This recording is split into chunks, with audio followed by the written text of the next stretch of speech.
I'm Steve Johnson, News Director for theDove TV. Check out our other videos and visit our website at thedove.us. Thanks.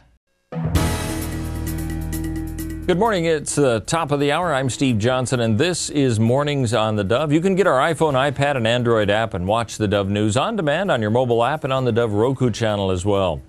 In the news today, the death toll in Gaza in 9 days of fighting has now reached 204, and Israel resumed airstrikes on Gaza Tuesday. A military spokesman says after holding its fire for 6 hours, Israel has resumed operational activities focusing on Hamas leaders. During the 6-hour Gaza, militants reportedly fired about 50 rockets all over Israel. No injuries were reported. Israel accepted the Egyptian truce plan but vowed to hit Gaza hard if Hamas rejected the deal. Well, the de-escalation period was meant to lead to detailed ceasefire talks between Israel and Hamas and end a week of fighting that's killed more than 200 Palestinians and exposed millions of Israelis to rocket fire from Gaza. Russian investigators say they've now detained 2 employees of the Moscow subway where 22 people died and more than 100 were injured in a train derailment. The derailment deep below the city streets left the almost 24 passengers dead and sent 150 others to the hospital, many with serious injuries. The dead and injured had to be removed from twisted and mangled cars, which had been crowded with passengers at the height of the Moscow rush hour. Moscow's airports and transit system have been a prime target for terrorists over the past 2 decades, but officials are vigorously dismissing terrorism as a possible cause. Technical glitches occur regularly on the Moscow metro, but the system hasn't seen deadly accidents in decades. Well, in June, the Oregon Employment Department reported a loss of 4,300 jobs, keeping the unemployment rate at 6.8%.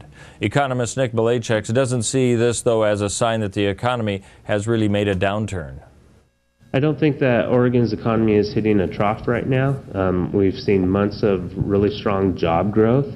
What that does is it attracts people who have been sitting on the sidelines into the labor force, and it may still take them a while to find a job, but that's what keeps the unemployment rate steady along with the job growth instead of falling faster. There were still positive signs, though. The number of unemployed had slipped to 130,000, and the number of people who've been unemployed for more than 6 months has fallen as well.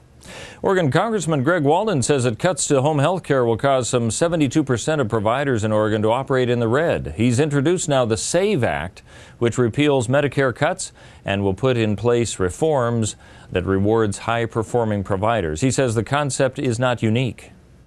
It's used elsewhere in medical delivery systems, so you get high-value, quality care at an affordable price. And those who provide overly expensive care and lower quality don't get paid as much, frankly. Well, let's take a look now at what we can expect on the weather scene, as cool temperatures could be heading our way. For Northern California, 99 today, 98 Thursday, down to 92, maybe 88 by Sunday. For the area of Klamath Basin location, 94 degrees today, slight chance of rain, 93 tomorrow, down to 84 by Sunday. As we head over to the Oregon coast, 63 today, 65 tomorrow, slight chance of rain both days, 64s for the weekend. Moving into the central Oregon area of Bend, 95 today and sunny skies, 91 tomorrow, and then a steady decline down to 81 degrees on Sunday. And for southern Oregon in the Medford area, 101 today, then 98 tomorrow, down to possibly 88 by Sunday. Lows in the low 60s. That's news and weather. You're up to date on the Dove.